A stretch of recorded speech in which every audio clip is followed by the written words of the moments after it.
पश्चिम बंगाल में चुनाव नजदीक आने के साथ ही बीजेपी और टीएमसी की चुनावी भिड़ंत हिंसक होती दिखाई दे रही है। दोनों पार्टियों के समर्थक जय श्री राम और जय बंगाल के नारों के साथ यहां वहां टकरा रहे हैं, सड़कों पर बवाल कर रहे हैं और इसके बाद केंद्रीय सुरक्षा बलों ने अब उपद्रवियों को खुली चेतावनी दे दी है।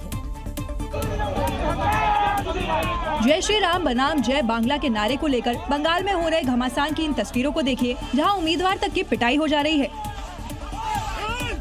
पूर्व बर्धमान के भातार विधानसभा चुनाव प्रचार के लिए निकले बीजेपी समर्थक और टीएमसी समर्थक बस इस नारे पर ही भिड़ गए,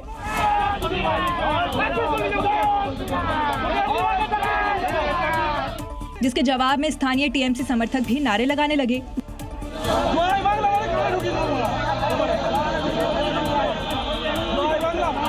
जिसके बाद बीजेपी उम्मीदवार सोमेन कारफा ने हाथ जोड़कर मामले को शांत कराया, लेकिन अलीपुरद्वार के फलाकटा में तो प्रचार पर निकले बीजेपी उम्मीदवार दीपक बर्मन पर तो लाठियों से हमला कर दिया गया। धक्का मुक्की में वो जमीन पर जा गिरे। ऐसे बढ़ते मामलों की वजह से केंद्रीय सुरक्षा बलों ने लोगों से भयमुक्त रहने की अपील की तो उपद्रवियों को कड़ी चेतावनी दी।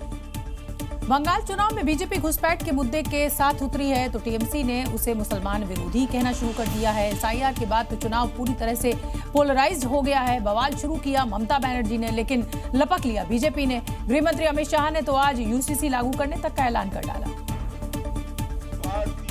अमित शाह ने आज बंगाल में तूफानी चुनाव प्रचार किया और एक के बाद एक रैलियों में ममता बनर्जी पर जमकर बरसे। उन्होंने यूसीसी से लेकर लैंड जिहाद तक टीएमसी सरकार को घेरा। किसी को भी 4 शादी नहीं करने देंगे। यूनिफॉर्म सिविल कोड हर एक नागरिक के लिए, लव जिहाद और लैंड जिहाद दोनों को सख्ती से बंद करेंगे। तो जवाब में ममता बनर्जी ने आज एक पदयात्रा की और मजदूरों के हितों की बात करते दिखाई दी। उत्तर प्रदेश में जुलूस के दौरान कासगंज में एक पक्ष की तरफ से रास्ता रोककर जानबूझकर विवाद खड़ा करने की कोशिश हुई तो वहीं लखीमपुर खीरी में सरकारी जमीन पर मूर्ति स्थापित करने पर विवाद छिड़ गया,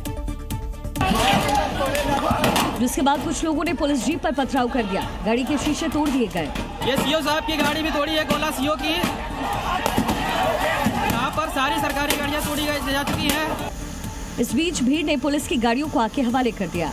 प्रदर्शनकारियों के निशाने पर सरकारी गाड़ियां थीं। दरअसल ये पूरा विवाद मूर्ति स्थापित करने को लेकर हुआ, जहां एक पक्ष की तरफ से सरकारी जमीन पर मूर्ति स्थापित करने की जिद की गई। इस दौरान पुलिस ने हल्का बल का प्रयोग किया। ऐसी तस्वीर कासगंज की भी दिखी, जहां शोभा यात्रा के दौरान विवाद खड़ा करने की कोशिश हुई। यादव बिरादरी के लोगों द्वारा जानबूझ करके इसको अवरुद्ध किया गया, जबकि ये शोभा यात्रा परंपरागत रूप से थी। हालांकि पुलिस इस पूरे मामले की जांच में जुटी है।